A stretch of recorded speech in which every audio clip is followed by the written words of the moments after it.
Agnès, bonjour. Bonjour. Ma question, c'est dans le cadre d'un cheminement spirituel, d'une recherche d'authenticité, quelle est la place qu'on peut accorder en fait aux événements du collectif et de la Terre, puisque c'est un chemin qui pourrait paraître un peu personnel ou intime? Hmm, oui, c'est une très belle question, très actuelle, merci. Euh, ben oui, l'évidence se fait si on comprend qu'on est créateur de notre réalité, qu'on ne peut plus avoir la même attitude vis-à-vis des événements sociaux ou vis-à-vis de la Terre. Parce que si on a ce point de vue, et ce point de vue n'est pas nouveau en fait, enfin, il est quand même très propre à ce qu'on peut appeler ce courant d'éveil, ou cette évidence que seul est l'être et que l'être est la totalité de l'univers. Mais depuis très très longtemps, beaucoup d'êtres, justement, nous inspirent à savoir qu'avec nos paroles, nos pensées, notre attention, on crée notre réalité. Alors, pendant très souvent, on a cru qu'une implication au niveau de l'action ou au niveau d'une résistance ou, euh, ou, d'une, euh, ou même d'une expression de ce qui est vital et important est fondamental pour arriver à transformer la société vers cette société d'harmonie, cette société de noblesse ou de grandeur où l'être humain exprime sa propre grandeur à travers ses relations, à travers tous les niveaux. Et peut-être que là, c'est un autre point de vue apparaît maintenant, et un autre point de vue qui est peut-être justement plus performant, parce que à résister, en fait, on met l'attention sur ce sur quoi on résiste, et vu que chaque pensée et chaque parole est créatrice, à résister, on crée une énergie similaire à ce pourquoi on résiste, en fait.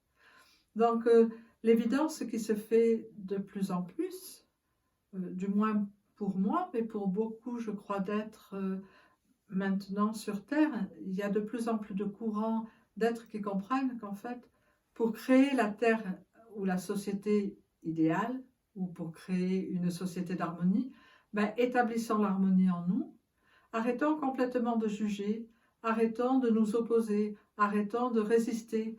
Et ça ne veut pas dire du tout devenir passif. Au contraire, c'est devenir actif de façon très performante parce que le ferment de la création, c'est la pensée et la parole.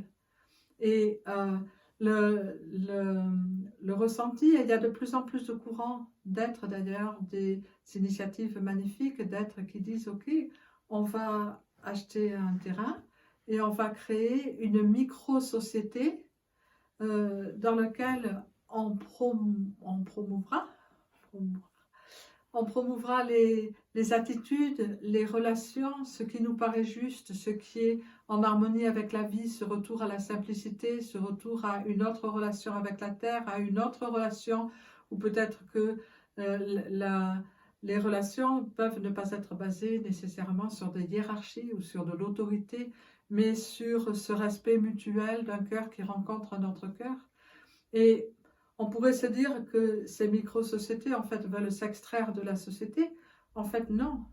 Elles veulent sans doute créer la société. Créer parce que à travers ce mouvement et à travers surtout le fait d'arrêter radicalement en soi toute tendance au jugement, toute tendance à la critique, toute tendance à résister, même si c'est la critique de choses qui paraissent inacceptables. Ça ne veut pas dire qu'on les accepte.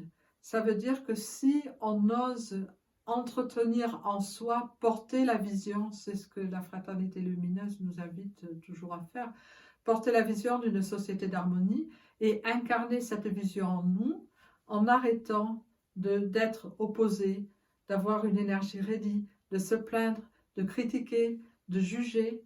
Là, on se met dans une vibration qui permet de créer la société d'harmonie. Donc, c'est en fait beaucoup plus performant de retourner complètement à sa source et de vivre en adéquation totale avec sa source, qui est l'harmonie, qui est l'appréciation, qui est le fait de reconnaître l'être à travers toutes les circonstances de vie et de vivre une vie de gratitude, une vie, le mot qui me vient, c'est de louange, enfin, de joie totale, quoi. Et c'est sans doute comme ça que le tournant peut se faire, parce que ça fait des générations, en fait, que les gens s'opposent à quoi que ce soit, qu'il y a des gens qui sont pour les gouvernements, contre les gouvernements, pour la société, contre. Et rien ne change, en fait. Enfin, si on regarde il y a 300 ans et maintenant, peut-être que c'était des calèches, je sais pas, il y a 300 ans, et que maintenant c'est des super voitures, mais rien ne change au fond. Alors que des sociétés d'harmonie, tout le monde sait qu'il y en a eu énormément sur Terre, et que ces sociétés étaient basées uniquement sur la gratitude, sur l'appréciation, sur se donner le moyen de créer une réalité par chaque pensée et chaque parole. Donc peut-être que revenir à ça est plus créateur de la société qu'on a tous à cœur de créer maintenant.